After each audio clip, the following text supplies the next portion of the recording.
On va commencer. Marie, tu vas commencer par te présenter? Ça marche. Bonjour tout le monde, je suis Marie Belmont, donc je suis consultante SEO chez CMJ. Ravie d'être avec vous et aux côtés de Jérémy.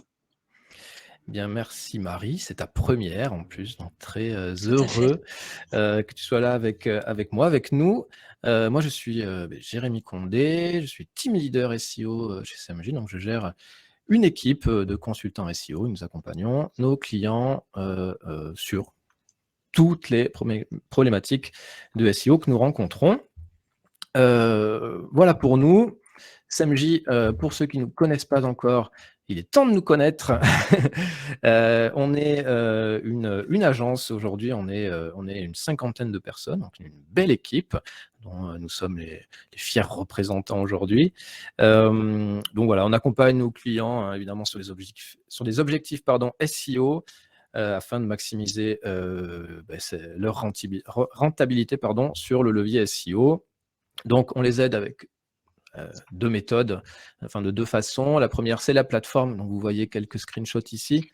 Donc c'est un produit, innovant, est-il écrit sur mes notes, qui aide, évidemment d'abord à produire du contenu rapidement et de façon performante. On va vous le montrer et puis, on a ajouté un peu d'intelligence artificielle dedans. C'est à essayer, vous pouvez aller sur le site, il y a un test, c'est gratuit, faites-vous plaisir, c'est super chouette et puis évidemment, il y a la partie service, que nous représentons nous aujourd'hui, Marie et moi, où nous accompagnons, nos clients sur les 3 piliers du SEO, que ce soit la technique, le contenu et bien entendu le netlinking. Voilà et comme vous pouvez le voir, on a, quelques, jolis, logos, mais on a aussi des clients moyens et petits comptes et qu'on accompagne de la même façon. On est, très heureux, d'aider, des plus petits comptes à progresser. Ça fait partie aussi de notre ADN. Et avant de rentrer dans le vif du sujet, parce qu'on est là pour parler SEO, mais néanmoins, on profite de ces 2 jours de fête, pour, vous, faire une offre spéciale, moins 15 sur, notre offre CMJ Custom. Essayez-la, il doit y avoir un petit lien, dans le chat qui va apparaître pour que vous puissiez, vous inscrire si vous voulez essayer. Ça vaut le coup, notre plateforme est hyper efficace, on en est hyper fiers. Voilà, j'arrête de parler. Maintenant, Marie, c'est toi qui commences. On va vous parler donc SEO et surtout des erreurs à éviter, d'abord techniquement. Voilà, on vous a répertorié 13 erreurs. Les premières sur le pilier technique. Une des erreurs qu'on voit encore trop souvent, c'est le fait de mettre en ligne une page trop lourde. Alors, depuis que Google a mis en place des critères de performance de page, on a bien compris que le temps de chargement avait un poids relativement modéré dans son algorithme. Néanmoins, il a quand même une importance cruciale pour éviter 2 choses. La première, tout simplement, c'est d'éviter de faire fuir les visiteurs, quand on a une lenteur d'affichage, trop importante sur une page. En général, on sait qu'au bout de 3 secondes, ça fait fuir pas mal de monde. Et la deuxième chose, c'est tout simplement pour permettre à Google de venir crawler toutes les pages qui ont de l'importance. Si vous avez trop de pages, qui ont de la lenteur, en fait, Google ne pourra pas tout venir voir. Dans l'idéal, on dit qu'il faut éviter de dépasser 1 méga par page. Hop. Et donc pour éviter de mettre en ligne une page trop lourde, d'abord il y a des prérequis, à l'échelle de la page. La première chose très importante, c'est de dimensionner ces images correctement. Parfois vous avez souvent même des petites vignettes sur la page, des images qui ont la taille d'une petite vignette et en réalité quand elle est, chargée en fait, elle a une taille énorme. Ça, il faut surtout éviter. Et la deuxième chose, c'est en termes de poids, éviter de dépasser 100 kilooctets par image. C'est ce que recommande Google. C'est pas forcément évident d'y arriver, mais voilà, surtout éviter d'avoir des images qui font, 1 méga. La reco, c'est 100 kilooctets. Et après les prérequis à l'échelle de la page, il y a aussi des prérequis à l'échelle du site au global. Une des choses, qui fonctionne bien, c'est d'utiliser un CDN. Un CDN, qu'est-ce que ça veut dire littéralement? C'est, Content Delivery Network. En fait, c'est un groupe de serveurs qui est, réparti, géographiquement, de manière à assurer une diffusion rapide des contenus aux utilisateurs, même s'ils sont loin du serveur principal. C'est une sorte de mise en miroir, en fait, de votre serveur principal. Donc ça, très important. La deuxième chose, c'est de charger ces images en lazy loading. Ce qu'on appelle le lazy loading, c'est une méthode qui consiste à retarder le chargement des images hors écran jusqu'à ce que l'utilisateur scrolle dessus. Ça aussi, très important, ça peut vous faire gagner beaucoup en temps de chargement. Et une des dernières choses, c'est de minifier son code. Vous savez que derrière chaque page, il y a du code, que ce soit HTML, CSS, JavaScript. Et ben, minifier, en fait, ça consiste simplement à réduire la taille du code pour gagner en ressources. Alors, il y a des outils pour vérifier tout ça. Le premier outil, en fait, c'est un outil de Google qui s'appelle PageSpeed Insights et qui vous permet de savoir là où ça coince, en fait, en termes de temps de chargement sur votre site, quels critères il faut regarder. Il y a un deuxième outil qu'on aime bien utiliser chez SMJ en interne, ça s'appelle Yellow Lab Tools et pareil, ça vous permet d'avoir une idée de voilà, quel est le poids total de votre page et qu'est-ce que à l'intérieur de ce poids total, qu'est-ce qu'il faut que j'optimise pour que ça soit moins lourd. Voilà pour le temps de chargement et le poids de la page et on va passer au deuxième critère technique. Oui, alors, je vois déjà passer des questions, Pierre. En effet, le cache, la gestion de cache, c'est important. Donc là, on est quand même sur une conférence, plutôt pour les débutants et les bonnes pratiques quand on n'a pas de connaissances, trop techniques, pour, réussir à, éviter les erreurs un peu, standards et qui, peuvent nuire, rapidement, à l'indexation ou tout simplement au ranking. Donc en effet, on peut sinon aussi, faire des efforts sur le cache. Quoi qu'il en soit, une des erreurs qu'on voit encore un peu trop, mais de moins en moins et tant mieux, c'est de ne pas penser le contenu pour le mobile. Alors évidemment, hyper important d'avoir un site responsive, voire, une version mobile, mais le site responsive, c'est souvent un peu plus simple, à gérer. Il y a des outils pour vérifier si tout est OK, au niveau technique, en tout cas la partie responsive de votre site, la Google Search Console, où il y a un petit test d'optimisation mobile qui est aussi, donné par Google. Et puis, il y a une chose qui est un petit peu oubliée, un peu trop oubliée, c'est, avoir une mise en page qui est vraiment adaptée aux écrans mobiles.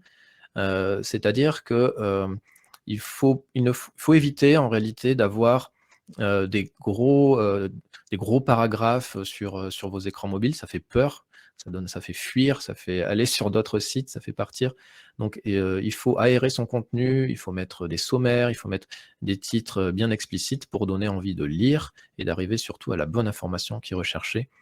Donc il y a un effort à faire évidemment techniquement, ça doit être bien responsive et aussi en termes de, j'ai envie de dire, d'UX en fait, d'expérience utilisateur, il faut que ça soit bien lisible.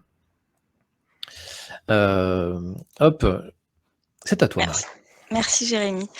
Une des erreurs, je veux dire la troisième erreur qu'on voit souvent, c'est le fait d'oublier un peu ces balises title.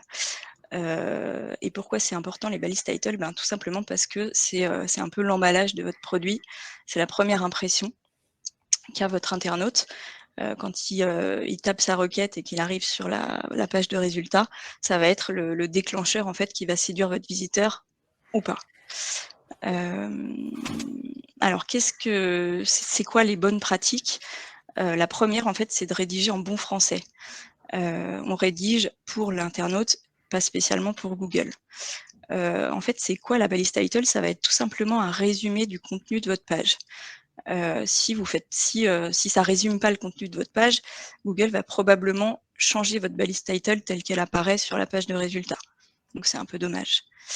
Mettez votre mot-clé principal en début de balise title. C'est une des bonnes recommandations. Évitez d'aller au-delà des caractères recommandés. En général, on dit d'être entre 60 et 70 caractères dans la balise title. Si vous allez au-delà, en fait, Google va vous la tronquer, donc c'est dommage. Et une des dernières recommandations aussi, c'est d'utiliser un title et un H1 différents. Pourquoi? Pour avoir un champ sémantique un petit peu plus large au global.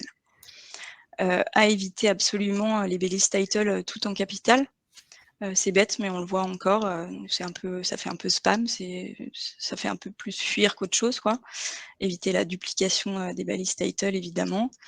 C'est dommage si elle est trop courte. On n'utilise pas tout le potentiel qu'on peut avoir de visibilité sur la page de résultats, donc voilà, c'est dommage. Évidemment, le pire, c'est quand il n'y en a pas du tout. Et un des trucs qu'on recommande aussi, c'est d'éviter de totalement automatiser vos balises title sur votre CMS. Alors je sais que parfois c'est un travail qui est hyper long, parce que quand vous avez beaucoup de pages notamment, mais essayez au moins de les optimiser manuellement sur vos pages prioritaires. Donc tout à l'heure, je vous disais qu'il faut mettre votre mot-clé en début de balise title, mais encore faut-il choisir le bon mot-clé comme point de départ pour cette balise.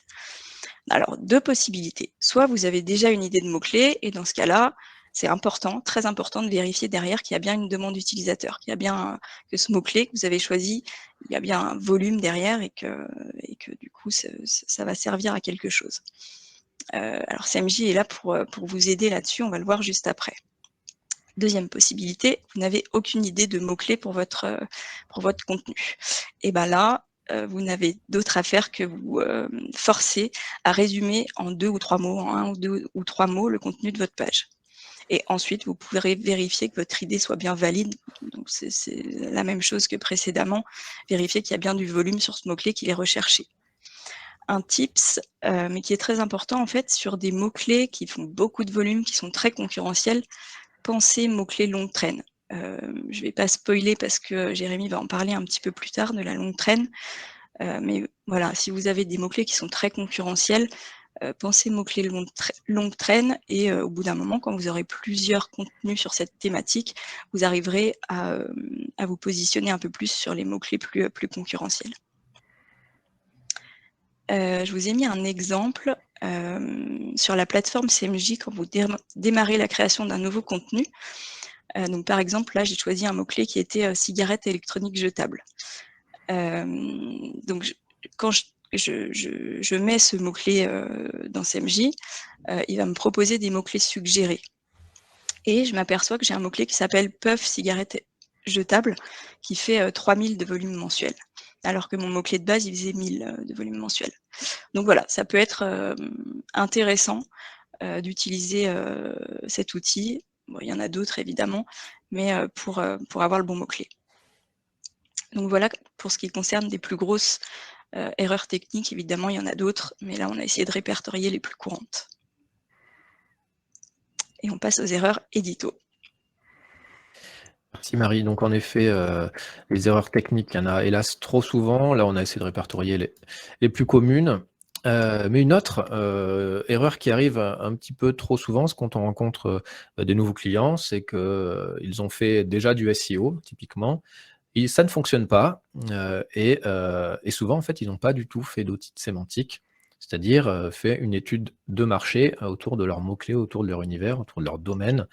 Et donc, évidemment, ils passent à côté de beaucoup d'informations et ça explique souvent pourquoi on ne réussit pas à se positionner là où on veut et pourquoi on ne met pas en place les bonnes stratégies. Alors, pourquoi faire un audit sémantique? Qu'est-ce qu'on y gagne? On va y gagner évidemment une connaissance de son environnement concurrentiel. C'est hyper important de savoir comment vos concurrents se positionnent et la visibilité qu'ils prennent sur les SERP, comment ils font, bien entendu. Ça vous permettra évidemment d'attaquer les bons mots-clés, donc d'avoir plus de chances de vous positionner, en tout cas d'être beaucoup plus visible. C'est évidemment tout l'enjeu du SEO. Ça veut aussi dire que les mots-clés que vous allez travailler et sur lesquels vous allez rédiger du contenu, eh bien, vos efforts seront beaucoup plus récompensés. Et bien sûr, votre ROI sera bien meilleur si vous ciblez les bons mots. Si vous ne faites pas d'audit sémantique, eh bien, en fait, ce qui se passe, c'est que vous rédigez à l'aveugle, donc vous sélectionnez des mots-clés, advienne que pourra, ça sera peut-être le bon, peut-être pas le bon.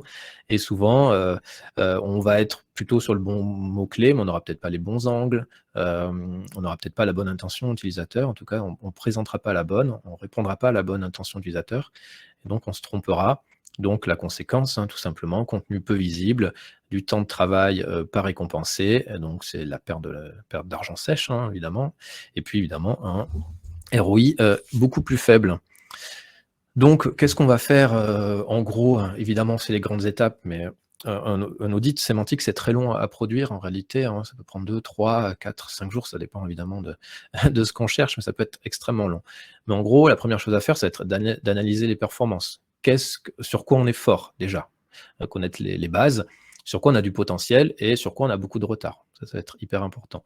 Évidemment, détecter les concurrents SEO, c'est important. J'insiste sur le fait de détecter les concurrents SEO parce que souvent, on a des clients qui veulent s'attaquer à des concurrents parce que, enfin commerciaux, parce qu'ils les connaissent, mais ils ne correspondent pas nécessairement à ceux qui prennent de la visibilité sur les SERP. Donc il faut aussi s'attaquer évidemment aux concurrents SEO, certainement d'ailleurs en priorité.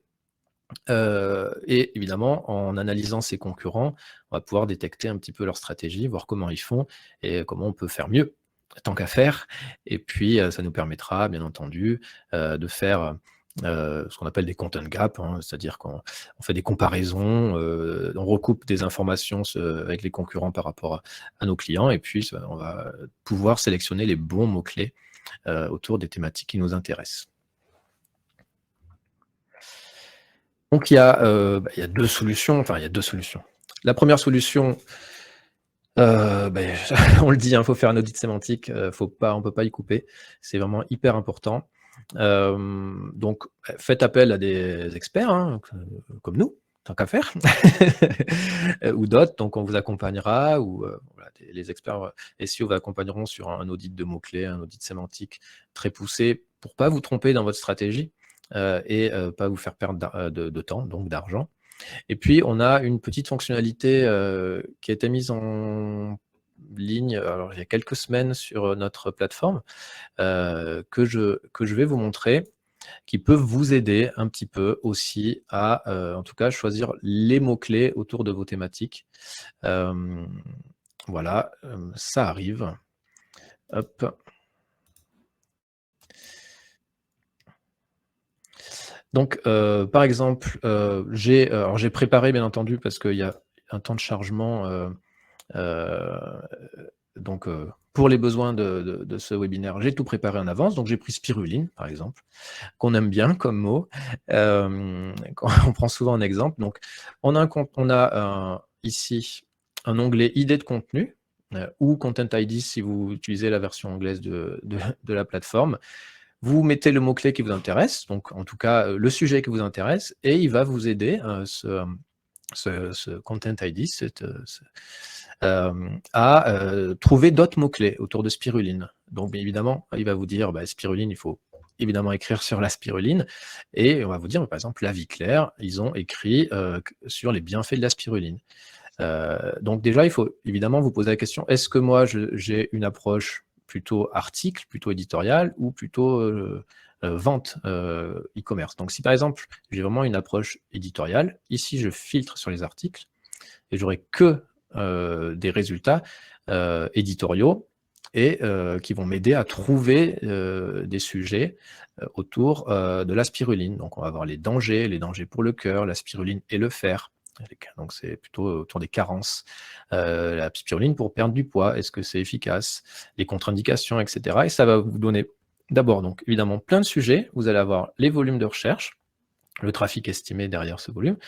Ici, on a les tendances de recherche sur l'année. Et avec ça, vous allez pouvoir vous faire évidemment une petite stratégie éditoriale, voire carrément de se dire: «OK, là, on a tout pour faire un cocon», et du coup, c'est assez pratique en un coup d'œil. On va avoir plein d'idées de contenu qu'on pourra traiter. Et puis, si vous avez plutôt envie de répondre à des questions, dans un cocon, c'est extrêmement pratique, eh bien, on peut aussi ici filtrer sur les questions, et on va voir voilà, comment se consomme la spiruline, est-ce que spiruline ou clamate, voilà, comment choisir, etc. Et on va avoir encore plein d'idées. Donc là, ça va vous permettre de développer l'environnement sémantique autour de la spiruline, et c'est quand même hyper pratique.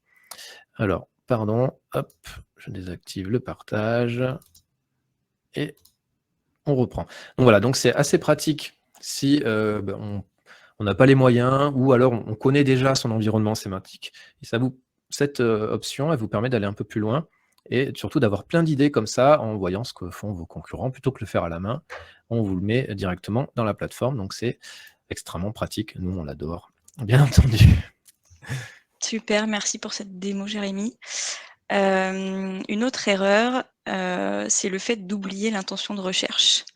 Alors là, je vais vous faire une petite démonstration par l'exemple. Donc par exemple, j'ai un site qui vend des cosmétiques en ligne et je veux être, 1er ou en première page en tout cas sur la requête: «Quelle est la meilleure crème de jour?» Et je m'apprête à optimiser ma page catégorie, qui présente plusieurs, sortes de crèmes de jour. Eh bien, si j'avais pris en compte l'intention utilisateur, j'aurais fait différemment. Pourquoi? Donc quand un internaute tape pardon, cette requête, «Quelle est la meilleure crème de jour?» On se dit que, il veut être conseillé pour un futur achat. Et ben, en effet, si je regarde sur la page de résultats quand je tape cette requête, la page attendue, selon tous les, résultats qui viennent, la page attendue, c'est une page, type comparatif, plutôt éditorial, c'est-à-dire avec, pas mal de texte. Par exemple, les, meilleures crèmes de jour en 2022. Mais moi, ma page proposée, sur mon site, c'est une page catégorie, par exemple, les meilleures crèmes de jour de ma marque blablabla. Donc tu m'aperçois que la page proposée est, différente, pas en adéquation avec la page attendue, donc je ne serai jamais dans le top 10 Google. Même si je fais, tout ce qu'il faut, que ma page est super bien optimisée techniquement, j'ai fait, des tonnes de netlinking, la qualité de mon contenu est géniale, j'y arriverai pas parce que, j'ai pas vérifié l'intention de recherche auparavant. Donc hyper important de proposer la bonne typologie de page pour chaque intention de recherche. On a essayé de répertorier un petit peu les différents types. Donc si l'internaute veut, apprendre, avoir des informations, on va plutôt rédiger une page blog, voilà, une page de conseil hyper, éditoriale. Si l'internaute veut être conseillé pour un futur achat, on va plutôt rédiger une page comparatif. Donc là, ça peut être, et c'est là qu'il faut aller regarder en fait, pour vos pages importantes et vos mots-clés importants. À chaque fois, allez voir la SERP, allez voir la page de résultats pour savoir si c'est des résultats qui sont, de type, listing produit ou bien hyper édito. En tout cas, là, ça sera une page comparatif, à voir entre les 2. L'internaute veut acheter quelque chose, donc là, clairement, ça sera une page transactionnelle. Sur un e-commerce, ça peut être une page produit, une page catégorie, une page devis aussi, sur n'importe quel type de site. Et enfin, l'internaute veut se rendre sur un site, spécifique. Voilà, il a une idée de marque a priori. Donc là, ça sera une home page ou, une landing page spécifique. Petit focus sur une chose, en fait, il y a des, pages de résultats dont l'intention utilisateur peut être mixte. Donc avec à la fois des résultats informationnels, mais aussi transactionnels. Dans ce cas, il peut être intéressant d'aller prendre la place sur les 2 créneaux. D'autant que depuis quelques semaines, voire mois, Google a remis en place, quelque chose qui s'appelle, les résultats indentés. Où en fait, par exemple ici, pour la requête gilet de natation bébé 10 kg, Decathlon réussit à apparaître à la fois avec une page listing produit, une page catégorie produit, et aussi une page de blog parce que, là typiquement en fait c'est une requête sur laquelle on a besoin de se renseigner, pour éviter que son bébé ait des problèmes. Voilà pour l'intention de recherche.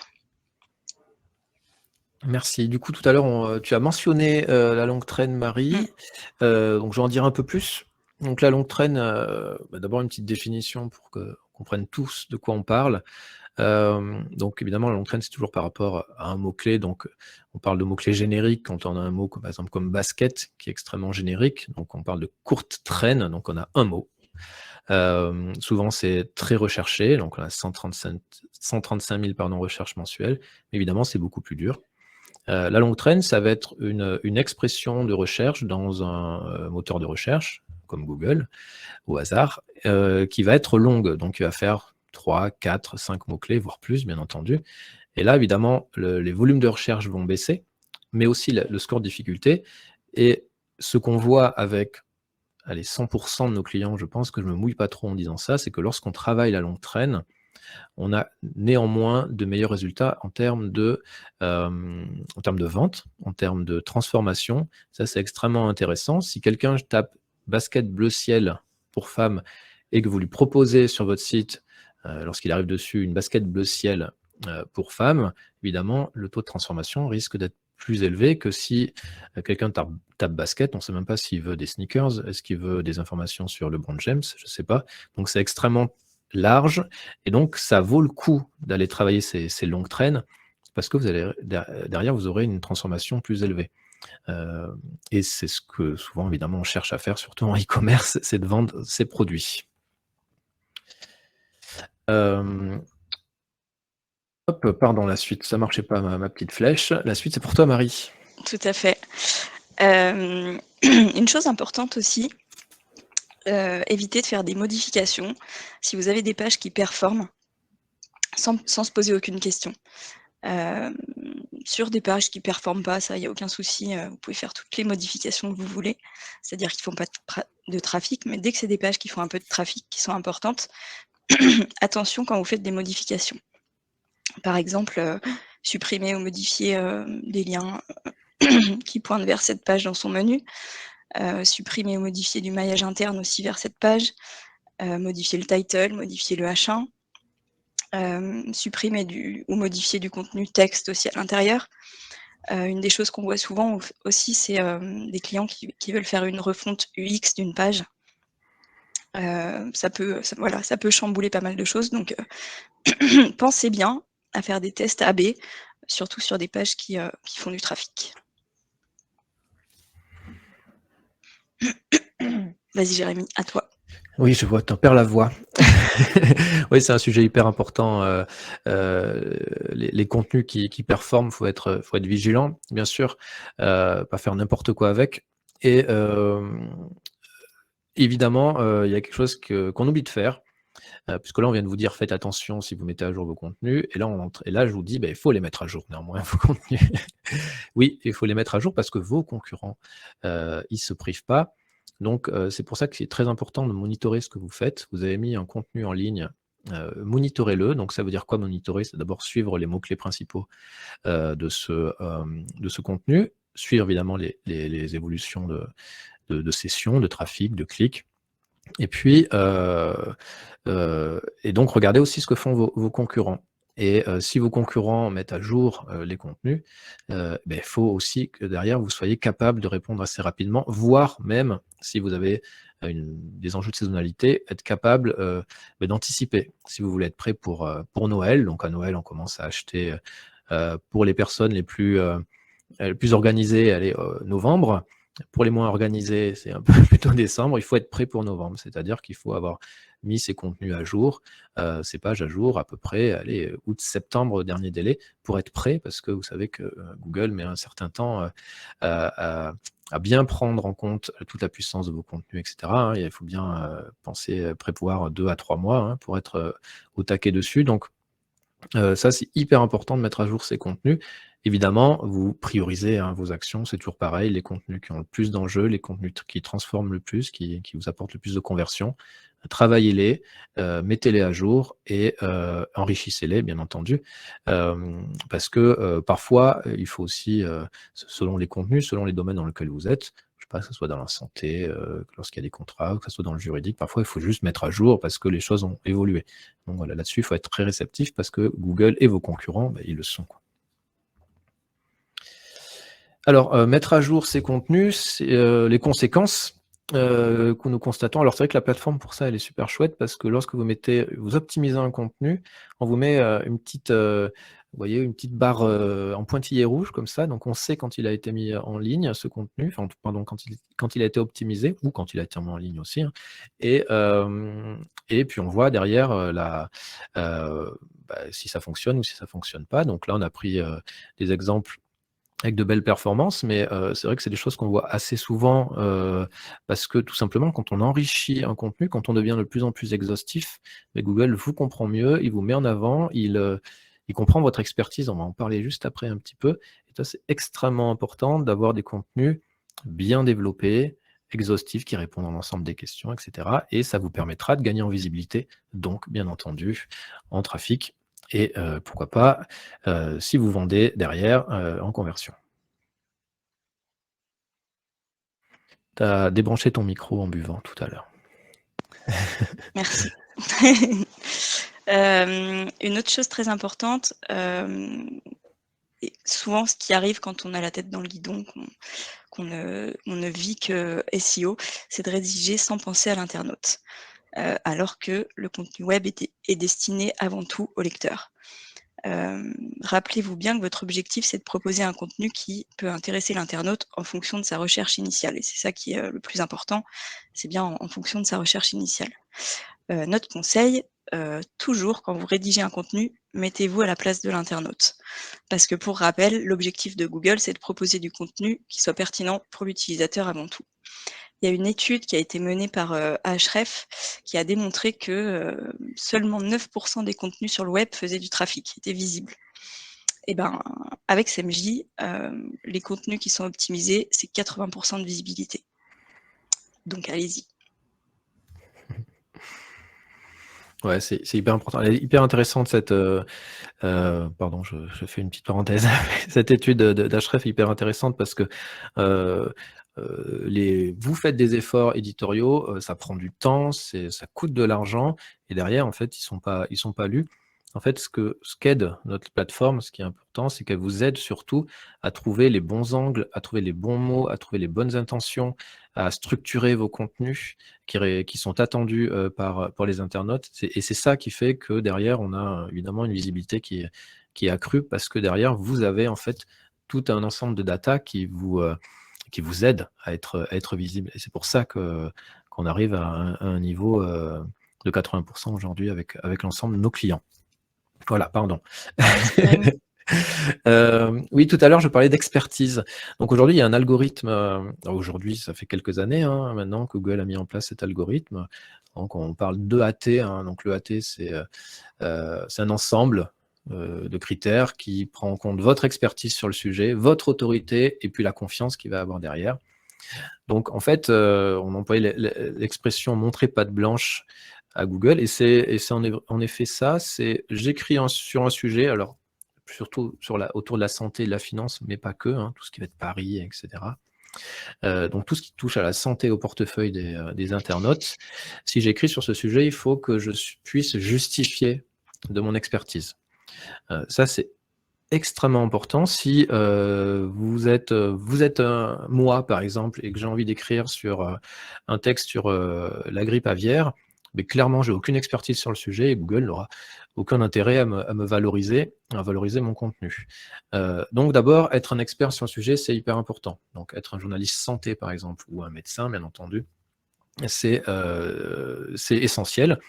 Et puis l'expertise aussi, on peut la valoriser, on doit la valoriser en citant des sources. C'est important. Lorsqu'on avance quelque chose, il faut être capable de le prouver et les sources peuvent nous y aider. Donc ça, c'est une première chose. Lorsqu'on écrit, qu'on a des enjeux de santé et de bien-être et de finances, il faut le faire écrire ou les faire relire. On le voit beaucoup sur Doctissimo, ce genre de choses. Il y a des relectures par des médecins, des scientifiques. L'autorité, ça va être la légitimité qu'on a à écrire sur le sujet. Donc cette légitimité-là, elle va nous être donnée par d'autres, via du netlinking par exemple. Ça va permettre de développer notre autorité. Donc des sites de confiance, souvent les sites de presse, de gouvernement, sites scientifiques, bien entendu, s'ils font des liens vers nous, ou si on reçoit beaucoup de liens, ça va évidemment développer notre autorité. Ça, c'est important. On peut mettre en place des campagnes pour développer cette autorité, et puis on peut aussi l'avoir naturellement, bien entendu, mais avec une campagne, on peut mieux cibler et la développer un peu plus rapidement. Donc ça, c'est hyper important aussi dans la partie EAT pour avoir un peu la main sur cet algorithme de Google. Et puis la partie trust, donc là, c'est plutôt sur les sites qui font des transactions. Il faut que ce soit sécurisé, qu'il y ait toutes les informations pour entrer en contact avec les propriétaires, que ce soit un numéro de téléphone ou entrer en contact via un mail, un chat, etc. Au cas où il y a un problème, on puisse évidemment se plaindre et récupérer en tout cas les informations nécessaires pour régler le souci. Donc le trust est hyper important aussi et ça évite évidemment de se faire arnaquer. Donc là, on est quand même sur un domaine où Google chasse quand même la fake news. Donc c'est assez intéressant et ça va aller de plus en plus loin au fil du temps sur ces prochaines années. Donc c'est important d'être à jour. Déjà, même sur n'importe quel sujet, d'ailleurs, préparez-vous parce que ça va déborder sur tous les sujets. Voilà. Et je parlais de netlinking avec le AT. Eh bien, il y a aussi des erreurs qui sont faites avec le linking, pas que le netlinking, hein, parce qu'il y a évidemment les liens externes, mais aussi internes.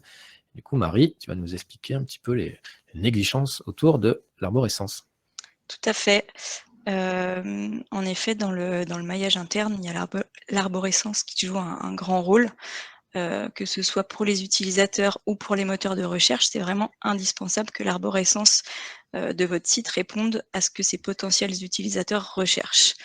Donc, Jérémy en a parlé tout à l'heure. Pour pouvoir répondre à ça, il y a l'étude de mots-clés qui est hyper importante. Ça va permettre un travail de catégorisation et de hiérarchisation qui va pouvoir nous aider en fait à élaborer une structure pyramidale et descendante et éviter qu'elle soit trop profonde. Pourquoi pas trop profonde? Google ira crawler plutôt sans mal, mais pour les utilisateurs, en fait, plus ça va être profond et moins ils vont y aller. Donc il y aura moins de trafic, donc ça sera moins intéressant. Donc voilà. Autre chose aussi à faire attention à propos de son arborescence, éviter la cannibalisation entre plusieurs pages. Une fois qu'on a fait son étude de mots-clés, normalement, on n'a pas trop de cannibalisation si on a bien catégorisé. On dit que normalement, une page, c'est un mot-clé principal. Évidemment, il y aura plein de mots-clés longue traîne derrière, mais au moins un mot-clé principal pour éviter de se cannibaliser avec d'autres pages. Et enfin, un peu plus tard, en fait, une fois que son site commence à bien rouler, on va mettre à jour son arborescence. Alors, mettre à jour entre guillemets, comment dire, juste en fait vérifier qu'il ne manque pas des parties dans son arborescence. Peut-être qu'au bout d'un moment, il y a un sujet qu'on n'a pas traité, on va pouvoir rajouter des sujets dans son arborescence. Mais peut-être aussi qu'au bout d'un moment, il va falloir complètement restructurer, et là, ça va demander une refonte de site. Donc là, c'est un autre boulot. Mais voilà, bien penser à tout ça quand on gère son arborescence. Merci. Du coup, autre enjeu, alors quand on parle de maillage interne, on parle souvent de 2 choses. Donc on peut parler évidemment tout ce qui va être trait à l'arborescence, tout ce qui va être, fil d'Ariane ou menu, bien entendu. Mais on va aussi parler, de liens, au sein d'un, alors quand je dis menu, mais aussi sidebar, footer et cetera. Mais, on parle aussi, maillage interne, on parle souvent de liens dans le contenu, directement dans le texte.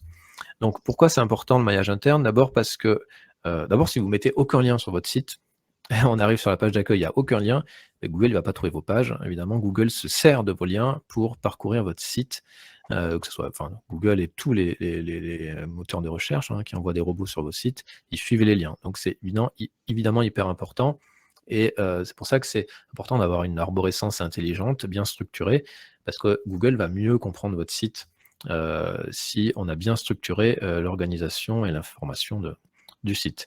Les liens, ils vont évidemment aussi servir aux internautes, et on le dit jamais assez, mais on fait d'abord un site, on fait d'abord un contenu, on fait d'abord des liens pour l'internaute, et ça servira évidemment à Google, et ça le servira très bien. Donc ça, c'est une chose hyper importante. On met les bons liens pour envoyer vers les bonnes informations pour que l'internaute s'y retrouve. Et tout ça, ça sert à quoi? Bien entendu, si on est un peu malin et qu'on trouve un petit peu les bonnes solutions, en fait, le maillage interne va vous permettre de distribuer la puissance générée par votre site, la puissance interne. On peut parler de PageRank, on parle aussi de JUSEO. Donc s'il y a des pages qu'on veut valoriser, il va falloir envoyer davantage de liens vers ces pages. On lui enverra donc davantage de JUSEO, et Google comprendra que c'est une page importante parce qu'elle reçoit plus de liens. Voilà, le PageRank, du coup, il est satisfait, j'ai envie de dire. Donc là aussi, il y a des stratégies à mettre en place pour valoriser certaines pages de votre site. Et du coup, faut avoir bien en tête que le maillage interne, c'est extrêmement fastidieux, extrêmement chronophage. Ça fait 10 ans que je fais du SEO, et je détestais faire du maillage interne. C'était vraiment très, très long, très fastidieux. Et du coup, avec la plateforme, on a développé une aide, une option tout simplement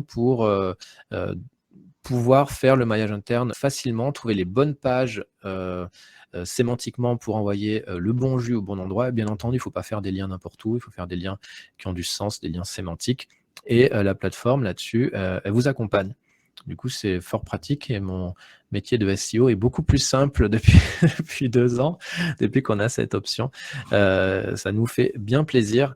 Donc, profitez-en, utilisez-la. Ça fait gagner beaucoup de temps. Donc évidemment, le maillage interne est hyper important, que ce soit au niveau de l'arborescence ou des liens internes, mais il y a aussi le netlinking. Et là, l'erreur qui peut arriver aussi, c'est de faire de l'achat de liens sans stratégie. Donc ça, c'est un aspect, je dirais, les plus complexes du SEO. Quelques mauvaises pratiques à bannir, éviter tout simplement la création massive et automatisée de liens. Là, vous pouvez vous faire rappeler à l'ordre par Google assez facilement et assez cruellement.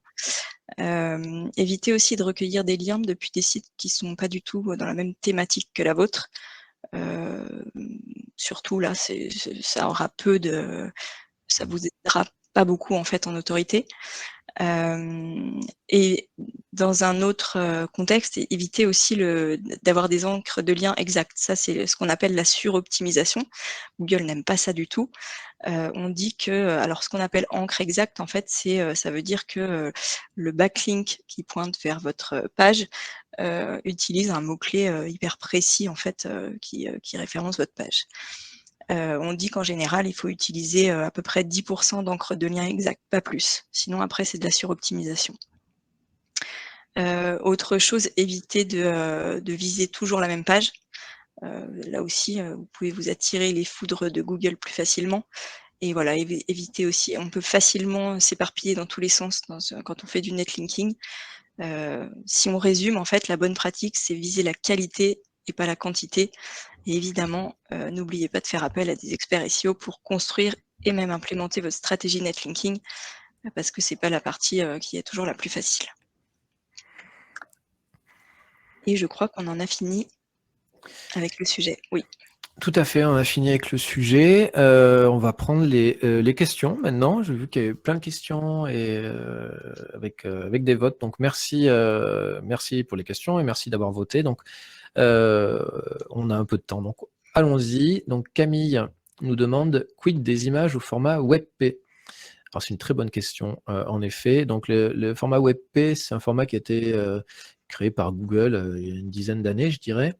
Évidemment qui est un format d'image beaucoup plus léger, sans perte de qualité. Mais alors pendant longtemps, tous les navigateurs n'étaient pas compatibles. Là maintenant, ça doit être le cas, en tout cas pour les plus connus. Et donc à utiliser si c'est possible. Le problème, c'est que tous les CMS ne sont pas natifs WebP, donc souvent il faut installer des plugins ou développer quelque chose. Et en effet, bon, les formats WebP, hein, alors j'ai pas les chiffres en tête, mais je pense que le format JPEG c'est compressé 30% de mieux, et sur le PNG on doit être à 50%, quelque chose comme ça. Donc ça vaut le coup. Bien entendu, ça permet de charger plus vite les pages, évidemment les ressources.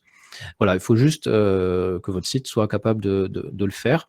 Et donc vous privez pas, évidemment, si vous pouvez mettre des images au format WebP, faites-le. Sans perte. Alors je sais qu'il y a un niveau de compression, il y a un peu de perte de qualité. Voilà, vous utilisez le niveau compression, il n'y a pas de perte de qualité, ça fera le job très bien. N'hésitez pas. Du coup, Jérémy. ça répond aussi à la question de Jérémy, je pense. Ça répond à la question de Jérémy. Donc oui, on recommande tant qu'à faire WebP. Et si vous ne pouvez pas, le JPEG fait le boulot. À noter que le WebP fait aussi la transparence comme le PNG. Donc si vous avez besoin de transparence, vous pouvez utiliser WebP ou PNG. Pensez évidemment toujours à compresser au maximum sans perte vos images, à bien les mettre à la bonne taille, à bien les dimensionner. Et voilà, donc idéalement WebP, sinon JPEG, hein, bien entendu, ça fait le job toujours. Il faut juste que ça soit bien compressé. Solène, pour un site de contenu, est-ce problématique d'avoir plusieurs pages sur un même mot-clé? Ah, très bonne question, mais c'est Marie qui va y répondre. Cela peut être dû en raison de plusieurs auteurs rédigeant sur un même sujet, par exemple, ou parce que nous aurons 2 types de contenus différents. Alors c'est ce que je disais un peu tout à l'heure. En général, on on préconise d'avoir un mot-clé principal, une page. Pourquoi? Parce que sinon vos pages vont se cannibaliser. Du coup, Google va devoir choisir lui-même en fait entre, vos 2 pages et c'est dommage que ce soit lui qui fasse le choix à la place de vous. Donc si vous avez, hem, plusieurs auteurs, en fait, vous avez le moyen toujours de trouver, des variations de mots-clés qui vont faire que vous aurez de l'autorité sur une thématique, mais avec 2 mots-clés différents. Toujours essayer de faire comme ça. Très bien. Complète, Jérémy, si, Non, non, mais c'est vrai que ça c'est une très bonne question et elle nous revient souvent. C'est pas simple, d'abord parce que, évidemment, il faut bien communiquer avec les auteurs pour pas qu'ils utilisent les mêmes mots-clés. Il faut faire attention à la cannibalisation. Les pages vont se faire concurrence, donc faire très attention et alors ce qui peut être intéressant éventuellement, c'est, selon le type de site que vous avez, vous pouvez avoir un mot-clé qui va être plus transformationnel, donc l'idée c'est derrière des produits ou informationnel, donc trouver le bon angle et mmh, évidemment éviter exactement le même mot-clé parce que, heu, vous allez un peu vous marcher sur les pieds avec les cannibalisations, donc c'est quand même un peu touchy, il faut faire très attention à cette façon quoi de faire, quoi. mmh. Jérémy, à nouveau, à quel moment peut-il être pertinent de lancer un cocon sémantique dans le cadre d'un site de contenu type blog? Oui, oui, oui, alors, ça dépend, je vais répondre à ça comme ça. En réalité, alors nous, ce qu'on fait en général, pour les cocons, c'est, lorsque vous avez par exemple un contenu qui est très bien fait, très bien optimisé, vous avez fait un peu de maillage, on va dire que, un peu de netlinking, on va dire, on se met en situation, hein, avec des hypothèses où techniquement c'est OK et qu'on a quand même du mal à ranker, heu, parce qu'on est surtout face à des gros concurrents. Là, le cocon sémantique a tout son sens, parce que ça vous permet bien entendu de générer comme ça du jus, SEO en interne, mais surtout de produire des contenus qui vont autour de votre thématique, qui vont, ju finalement développer votre expertise et ça Google il aime beaucoup et en développant comme ça votre expertise, d'abord, bah, évidemment vous allez faire de la longue traîne, la moyenne traîne, vous allez, développer des sujets, au début qui n'existaient pas sur par exemple sur le contenu que vous visiez et vous allez évidemment prendre des positions parce qu'un cocon bien fait, c'est extrêmement puissant et ça permet, de vite, gagner en visibilité. Donc, moi, c'est plutôt, quand les méthodes traditionnelles fonctionnent pas, le cocon, c'est bien ou alors sinon, si on veut aller vite, d'un coup, eh bien, go cocon. Alors après un cocon, quand je dis vite d'un coup, un cocon, ça peut être très long, hein, évidemment. On peut aller sur 20, 30, 50, 100 contenus selon les sujets. Mais ça se tente, ça s'essaie et puis vous pouvez aussi le travailler différemment. Plutôt que de se dire: «Je mets 50 contenus d'un coup», on peut se dire: «J'en mets 10 et puis j'en remets, 5 après, et je vois jusqu'où, j'arrive à monter en y allant petit à petit». Ça peut être Mmh. intéressant de faire comme ça aussi. Vincent, sur des sites e-commerce, quand les pages catégories prennent les mots-clés des sous-catégories qui sont plus précises et normalement plus pertinentes et performent mieux, que peut-on faire? Alors, c'est très difficile de répondre à cette question.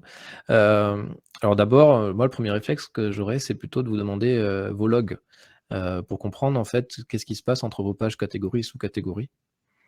Heu, Évidemment, il faudrait faire aussi une étude, un peu éditoriale de ces pages, voir ce qui se passe. Le maillage interne aussi, peut aider. Donc, c'est très, très difficile, de répondre à ça, mais on pourrait commencer par faire, peut-être un peu de contenu, peut-être pourquoi pas des cocons, peut-être pourquoi pas aussi du netlinking bien ciblé pour mettre en avant plus vos catégories, vos sous-catégories. Il y a plein de méthodes à mettre en place, à tester, mais c'est vrai que c'est difficile de répondre si, sans analyse et sans savoir exactement de quoi je parle, du sujet, auquel on fait référence, mais où il y a des solutions en tout cas, vous n'êtes pas démunis. Corinne, j'espère que j'en rate pas, je vois que ça change un peu Non, les non, c'est votes. bon. OK. D'accord. Corinne, on parle beaucoup de rédaction par le biais de l'intelligence artificielle. Rédiger prend beaucoup de temps. Quand on est une toute petite équipe, est-ce une solution à court, moyen et long terme? Avec ce système, ne faut-il pas craindre d'avoir des contenus qui se ressemblent de site en site? Est-ce que tu veux répondre, Marie? Ouais, pourquoi pas. En effet, on en parle beaucoup, et on l'utilise beaucoup chez SMJ, parce que dans l'outil, en fait, alors c'est, pour l'instant en version bêta et mais ça commence à bien fonctionner. On a cette fonctionnalité et en effet, quand on est une petite équipe, c'est plutôt dans ce cas-là que ça fonctionne bien. Ça remplace pas un rédacteur, mais néanmoins, ça aide beaucoup le rédacteur à, d'une part, rédiger son brief et en fait, voilà, ça a le bénéfice d'éviter de partir d'une page blanche. Ça aide à démarrer, on va dire. Et à la question, est-ce qu'on va avoir des contenus qui se ressemblent tous? Pas forcément parce que, alors déjà tout le monde n'utilise pas, l'intelligence artificielle et puis, c'est aussi en fonction du mot-clé en fait, de sa requête, précise. Dis-moi si tu veux, compléter Jérémy, mais Ah oui, alors, aujourd'hui, il y a plusieurs types d'intelligence artificielle. Donc nous, on travaille sur GPT-3. Donc GPT-3 n'écrit pas des contenus entiers. Donc il fait des introductions, il propose des titres, et cetera. Donc nous, notre philosophie, elle est pas d'écrire à la place des rédacteurs et notre philosophie, c'est d'accompagner les rédacteurs et les rédactrices. Et est-ce qu'il faut craindre d'avoir des contenus qui se ressemblent de site en site? Pas du tout, parce que, en fait, les intelligences artificielles, apprennent des autres contenus et donc on a vraiment des contenus qui sont assez peu similaires, enfin, même plutôt différents. Donc, il y a pas de crainte je sais pas, peut-être derrière, il y a une question autour de la duplication. Il y a pas de crainte de duplication. L'intelligence artificielle ne copie pas. Elle s'inspire, elle apprend et elle ressort quelque chose, de mieux. En tout cas, des informations, des datas plus intéressantes. Alors, j'ai raté quelque ouais, chose? moi aussi ça bouge tout le temps. On a Adèle qui nous demande si la modification d'une URL peut impacter négativement le SEO et la visibilité d'une page. Je dirais que oui. Alors c'est encore un ça dépend, mais on avait dit qu'on répondrait pas par ça dépend. Donc mais oui, ça peut, impacter, négativement évidemment. Dans l'idéal, il vaut mieux pas changer, mais évidemment parfois il y a des, problématiques qui font qu'on est obligé de changer. Ça n'aura pas d'impact négatif si c'est bien géré. C'est-à-dire si, vous redirigez bien votre, URL avec une redirection 301 et que vous n'oubliez pas de, changer les liens qui pointaient vers votre, ancienne page, les faire pointer directement vers la nouvelle pour éviter de perdre, un petit peu de jus, et voilà, de bien refaire le maillage interne. Donc, dans l'idéal, ne faites pas de modification d'URL. Parce que parfois, en fait, on voit nos clients qui font des modifications d'URL juste pour avoir les bons mots dans l'URL. Mais ça, en fait, Google le prend pas tellement en compte qu'il y ait les bons mots dans l'URL. Donc, si c'est juste ça, mieux vaut éviter. Et s'il y a une vraie problématique derrière, faites-le, mais en le gérant correctement. Margot, quand vous conseillez de se placer sur les 2 créneaux, informationnel et transactionnel, c'est sur une seule et même page de contenu ou 2, comme le concurrent? Merci. Oui, alors, plutôt 2 contenus. Pourquoi? Parce que vous allez avoir une page, la page, par exemple, transactionnelle, sur laquelle vous allez avoir des produits ou des listes de listings de produits. Elle va vraiment être, pensée pour la transformation, et donc Google, il va, valoriser cette page si derrière il y a une recherche qu'il estime comme transactionnelle. S'il estime que c'est une informationnelle, il ne mettra pas cette page transactionnelle, il mettra une page informationnelle. Donc c'est important d'être sur les deux, justement, pour aller être sur l'ensemble du prisme, en fait, j'ai envie de dire, sémantique. Donc oui, faites-le. Pour Discover, j'ai entendu pardon, Cyril, j'ai Discover, j'ai entendu qu'il fallait un titre, un title et un H1 identiques. Vous en pensez quoi? On en pense que non. Non, idéalement, il faut avoir un title et un H1, plutôt différents. Évidemment, on voit partout sur le net et même les grands sites qui font référence des titles et des H1 identiques. La bonne pratique, pour plein de raisons, pour développer sa sémantique, c'est quand même d'avoir un title bien optimisé autour de son mot-clé et un H1 qui sera plutôt un H1 éditorial et pas seulement avec le mot-clé. Donc, c'est quand même mieux au possible, parce que je sais que des fois, techniquement, c'est un peu compliqué, c'est quand même mieux de varier, quoi. Il est bientôt l'heure. Est-ce qu'on prend une dernière question, Aurélien? Allez. Si une image fait plus de 100 kilooctets, cela a-t-il un réel impact sur le positionnement? Non. Non, c'est pas évidemment aussi simple que ça. En fait, c'est une recommandation 100 kilooctets. Si c'est un peu plus, c'est pas grave. Si vous mettez du lazy loading en place, ça se ressentira. Mais le danger qui peut avoir, c'est souvent il n'y a pas qu'une image. Donc quand on a plein d'images qui font 100 kilooctets, ça se cumule. Et donc ça va forcément, ça peut nuire en tout cas à terme si c'est pas très bien fait, ça peut nuire à l'expérience utilisateur, et une mauvaise expérience utilisateur, c'est forcément du manque à gagner pour vous. Donc non, sur le positionnement, non, mais au niveau de l'expérience utilisateur, oui, il y aura des enjeux. Est-ce qu'on prend une dernière question? Allez, Christophe, merci pour ces webinaires, mais de rien. Qu'est-ce qui différencie SAMJ des autres outils? Il y a plein de choses, évidemment. Nous, on est vraiment un outil qui est un outil pensé pour la rédaction, afin derrière d'augmenter votre trafic, votre visibilité et votre conversion, si vous avez des enjeux de conversion. Donc, c'est hyper important. Donc, je ne sais pas si vous avez vu la plateforme, mais donc là, on vous a montré juste une petite option, mais vraiment, la plateforme va analyser votre mot-clé, vous donner les intentions utilisateurs qui vont vous permettre derrière de vous faire un plan, donc très rapidement. Elle va vous dire aussi les mots-clés qu'il faut traiter, sans faire de keyword stuffing. L'idée, c'est pas de bourrer de mots-clés, mais en tout cas de vous aider à trouver des idées et à bien utiliser la bonne sémantique. C'est ça qui est hyper intéressant avec notre plateforme. Et évidemment, tout ça, c'est basé sur de la data qui est enrichie, qui est analysée et qui vous est ressortie de façon très ludique. Donc voilà, notre credo, j'ai envie de dire, c'est quand même d'avoir de la bonne data et derrière avoir une facilité d'exécution et une rapidité d'exécution qui vous aide à performer. Donc c'est très difficile de vous dire ce qui nous différencie, c'est qu'on essaie d'être le plus simple, le plus efficace possible. Et aujourd'hui, c'est en effet notre grande fierté. Voilà, on va se dire au revoir. Je vais évidemment vous remercier d'abord Marie pour son accompagnement et pour ce webinaire. Merci à vous, vous étiez nombreux, ça nous fait très plaisir. Merci à vous d'être venus. Merci à toutes les personnes qui ont contribué à la possibilité et à la réussite de cette journée. Demain, on fait encore la fête du SEO. Il y a encore des webinaires, donc venez nous voir, nombreuses et nombreux, ça nous fera énormément plaisir. Il y a des super sujets aussi. Merci bien entendu aux intervenantes et aux intervenants.